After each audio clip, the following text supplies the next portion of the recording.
आप देख रहे हैं फिल्मी स्टोरीज। हिंदी सिनेमा के 70 के दशक के सुपरस्टार हुआ करते थे धर्मेंद्र।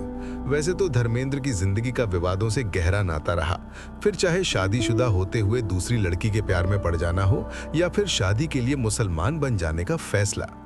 मगर एक ऐसा कलंक है जिसे वो अपने माथे से साफ न कर सके। हो सकता है ये कलंक साफ करना उनकी अंतिम इच्छा हो। क्या है वो कलंक, क्या आप जानना नहीं चाहते? चलिए हम बताते हैं। मित्रों, धर्मेंद्र के माथे पर लगा सबसे बड़ा कलंक अभिनेत्री मीना कुमारी को दिया गया धोखा था। जी हाँ, हिंदी सिनेमा के इतिहास में कुछ रिश्ते ऐसे रहे जो हमेशा लोगों की दिलचस्पी का केंद्र बने रहे। इन्हीं में से एक थी ट्रेजेडी क्वीन मीना कुमारी और धर्मेंद्र की प्रेम कहानी। ये एक ऐसा रिश्ता था जिसने एक तरफ धर्मेंद्र के करियर को बुलंदियों तक पहुंचाया तो दूसरी तरफ मीना कुमारी की दुख भरी जिंदगी को और अकेला कर दिया। इस कहानी में प्यार, धोखा, ईर्ष्या और बदले की भावना सब कुछ शामिल था, जिसके केंद्र में थे मीना कुमारी के पति फिल्म निर्माता कमाल अमरोही। 60 के दशक में मीना कुमारी बॉलीवुड की सबसे बड़ी और स्थापित अभिनेत्रियों में से थीं। उनकी हर फिल्म सुपरहिट होती थी और उन्हें ट्रेजेडी क्वीन के नाम से जाना जाता था। उन्होंने 1952 में अपने से दूसरी उम्र के फिल्म निर्माता कमाल अमरोही से शादी की थी। हालांकि उनकी शादीशुदा जिंदगी में जल्द ही परेशानी आने लगी और वे 1964 में अलग हो गए। दूसरी ओर धर्मेंद्र फिल्म इंडस्ट्री में अपनी जगह बनाने के लिए संघर्ष कर रहे थे। वो हैंडसम थे, लेकिन उन्हें बड़े ब्रेक नहीं मिल रहे थे।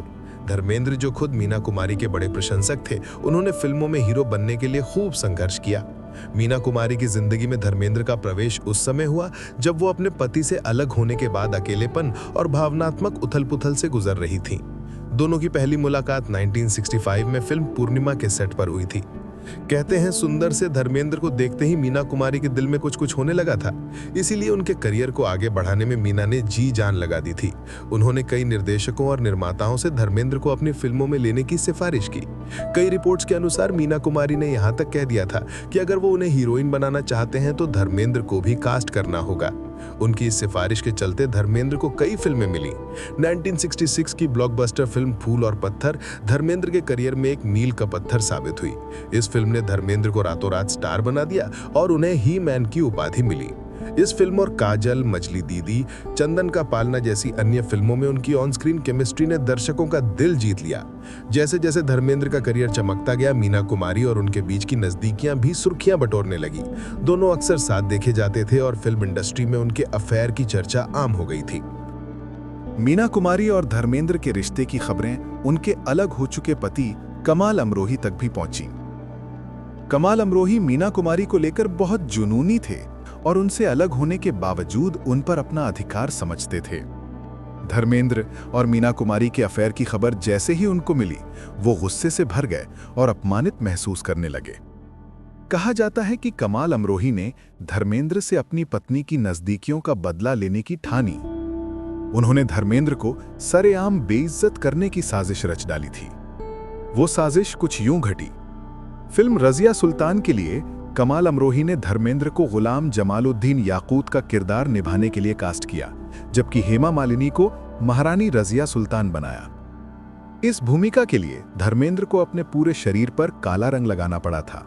शूटिंग के दौरान चिलचिलाती धूप में कमाल अमरोही ने कथित तौर पर जानबूझकर धर्मेंद्र को कई रीटेक के लिए मजबूर किया, जिससे काला रंग उनके चेहरे और शरीर पर बहने लगा और उन्हें काफी परेशानी हुई। ये घटना फिल्म इंडस्ट्री में चर्चा का विषय बन गई और इसे कमाल अमरोही द्वारा मीना कुमारी के साथ धर्मेंद्र के कथित अफेयर का बदला लेने के रूप में देखा गया। मगर मीना कुमारी से ब्रेकअप धर्मेंद्र के माथे पर वो कलंक लगा गया जो वो कभी मिटा न सके। विनोद मेहता की किताब Meena Kumari the classic biography के अनुसार मीना कुमारी और धर्मेंद्र का रिश्ता कुछ ही समय तक चल सका। जैसे जैसे धर्मेंद्र को सफलता मिलती गई और उनका स्टारडम बढ़ा, उन्होंने कथित तौर पर मीना कुमारी से दूरी बनानी शुरू कर दी। धर्मेंद्र पहले से ही शादीशुदा थे और वो मीना कुमारी से शादी नहीं कर सकते थे। धर्मेंद्र के बदलते व्यवहार और रिश्ते में मिले धोखे ने मीना कुमारी को बहुत आहत किया। इस भावनात्मक चोट ने उन्हें और अधिक शराब पीने पर मजबूर कर दिया, जिसने उनको मौत दे डाली। हालांकि धर्मेंद्र हमेशा ये स्वीकार करते थे कि वे मीना कुमारी के एक बड़े प्रशंसक थे और जो कुछ भी उन्होंने करियर में हासिल किया उसमें मीना कुमारी का बहुत बड़ा योगदान था। मगर मीना कुमारी की मौत धर्मेंद्र के माथे पर धोखे का ऐसा कलंक लगा बैठी जो ताउम्र वो धो ना सके। दोस्तों, आपको क्या लगता है, धर्मेंद्र ने सच में मीना कुमारी को धोखा दिया था या ये सिर्फ अफवाह थी? हमें कमेंट में अपने विचार जरूर लिखिएगा। बॉलीवुड से जुड़ी हर जानकारी के लिए फिल्मी स्टोरीज को सब्सक्राइब करना मत भूलिएगा।